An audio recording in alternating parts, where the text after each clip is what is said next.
Pada zaman kolonial Belanda, hiduplah seorang gadis bernama Ratih.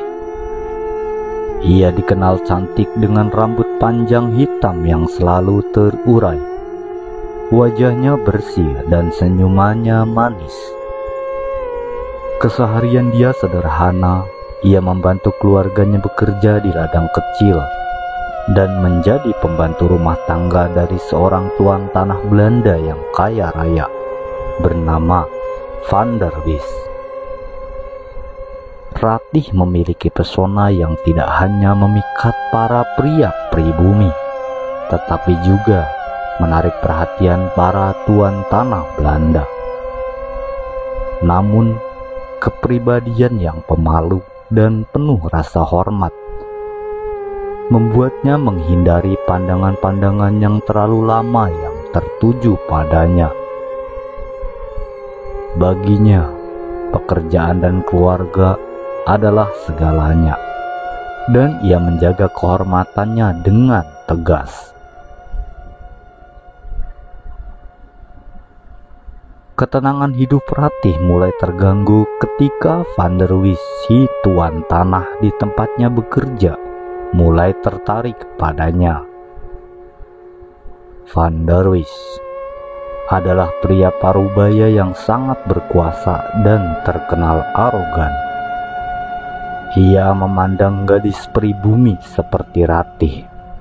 Sudah dia anggap Ratih miliknya, tanpa mempertimbangkan kehendak atau harga diri gadis tersebut. Di suatu hari, dengan nada penuh keangkuhan, ia menyampaikan keinginannya untuk menjadikan Ratih istrinya. Namun dengan penuh keberanian, Ratih menolaknya. Karena bagi Ratih cinta adalah sesuatu yang suci dan tidak dapat dipaksakan. Penolakan Ratih membuat Van der Wis marah. Ia merasa harga dirinya terhina karena selama ini tidak ada gadis yang berani menolaknya. Dan ia bersumpah akan mendapatkan Ratih dengan cara apapun, tanpa peduli dengan perasaan atau nasib gadis itu. Pada suatu malam yang sunyi, Ratih pulang dari pekerjaannya di rumah Van der Wis. Ia melintasi jembatan kayu tua yang keadaan saat itu sangat sepi. Ratih yang sedang berjalan pulang dengan hati-hati, ditemani sinar rembulan yang suram dan gemercik air dari bawah jembatan. Saat ia hampir sampai di ujung jembatan, tiba-tiba ia melihat bayangan beberapa orang yang sedang menunggunya. Bayangan itu adalah Van der Wis beserta para anak buahnya. Hati Ratih diliputi dengan rasa takut, dan ia mencoba berbalik untuk berlari. Tetapi mereka sudah terlalu dekat. Van der Wis dengan tatapan penuh nafsu mengulurkan tangannya. Sementara Ratih mundur dengan rasa panik, berharap bisa lolos. Anak buah Van der Wis segera mengepung Ratih dalam keadaan panik dan ketakutan yang memuncak. Ratih mencoba melawan mereka, namun ia hanyalah seorang gadis yang tidak sekuat tenaga dimiliki pria. Sampai akhirnya, dalam satu dorongan keras, Ratih jatuh dan tak berdaya. Ratih hanya bisa berteriak keras, berharap ada yang menolongnya. Namun semua usahanya sia-sia. Dan disitulah Van der Wis beserta anak buahnya melakukan perlakuan bejat kepada Ratih. Tapi gadis itu tetap berusaha melawan dan berontak. Van der Wis yang emosional menampar wajah Ratih dengan sangat keras, mengakibatkan kepalanya terbentur dan berdarah. Gadis itu pun tak sadarkan diri, tubuhnya kaku dan wajahnya menunjukkan ekspresi kesedihan dan kesakitan. Para pelaku yang melihatnya pun langsung terdiam. Para pelaku yang dihantui ketakutan atas perbuatannya, dengan cepat mereka melempar tubuh Ratih di aliran sungai, berharap semua bukti akan hilang bersama derasnya arus. Kematian Ratih membawa suasana gelap di area jembatan itu. Waktu pun berlalu, tetapi beberapa orang mulai melaporkan penampakan aneh. Di malam hari, ada yang melihat sosok wanita berparas cantik yang berpakaian merah berdiri di jembatan dengan tatapan kosong, seolah sedang menunggu seseorang atau sesuatu yang lain. Penampakan itu semakin sering terjadi dan beberapa saksi penasaran mencoba mendekatinya, tetapi sosok itu menghilang seperti kabut ketika didekati.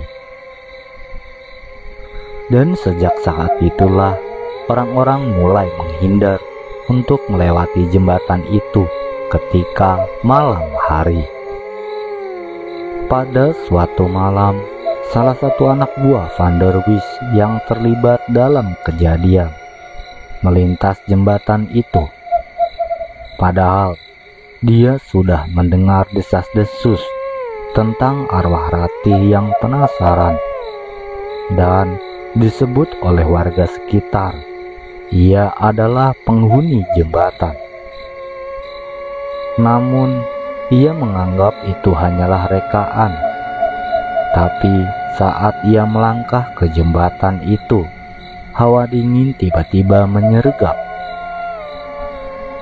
dan ia melihat sosok wanita yang berparas cantik berdiri di ujung jembatan. Karena terpesona oleh parasnya, pria itu mencoba untuk menggodanya dan disertai dengan pikiran kotor. Ketika pria itu sudah mendekat dan perempuan itu menoleh, menatapnya dengan tatapan dingin, pria itu dikejutkan oleh wajah yang sangat dikenalnya. Ia Ratih, gadis cantik yang meminta pertanggungjawaban atas perbuatannya. Pria itu berusaha berlari, tetapi bayangan Ratih terus mendekat sambil tertawa. Tiba-tiba ia merasakan tangan yang tak terlihat mencengkram lehernya dengan kuat. Di keesokan harinya, ia ditemukan di ujung jembatan oleh warga. Keadaan meninggal dengan kondisi sekujur tubuhnya kaku. Wajahnya terlihat syok dan tangannya memegang leher, seolah dia mencekik dirinya sendiri. Waktu berlalu, dikabarkan beberapa anak buah Van der Wis lainnya mengalami nasib yang serupa. Ditemukan tewas dengan tubuh kaku dan tangan memegang lehernya, disertai wajah yang syok dipenuhi ketakutan. Berita ini akhirnya sampai ke telinga Van der Wis yang mulai dihantui rasa bersalah. Ketika malam hari, saat dia sendirian di rumahnya, suasana kamar tiba-tiba berubah mencekam. Lampu tiba-tiba berkedip-kedip, dan dari kejauhan terdengarlah suara tangisan lirih yang membuat bulu kuduknya berdiri.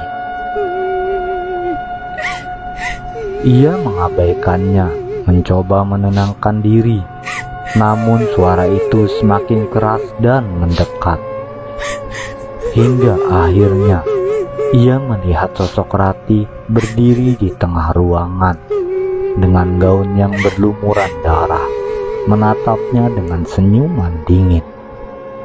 Van der Wis yang terkenal kuat dan tak kenal takut gemetar ketakutan melihatnya. Wajah Rati yang dipenuhi kesedihan dan dendam yang menghantuinya. Van der Wis mencoba berlari, tetapi ia merasa seolah-olah tubuhnya dipaku di tempat. Sosok Rati mulai mendekatinya perlahan. Dengan suara berbisik, ia berkata, "Kau takkan bisa lari dari dosa yang pernah kau lakukan."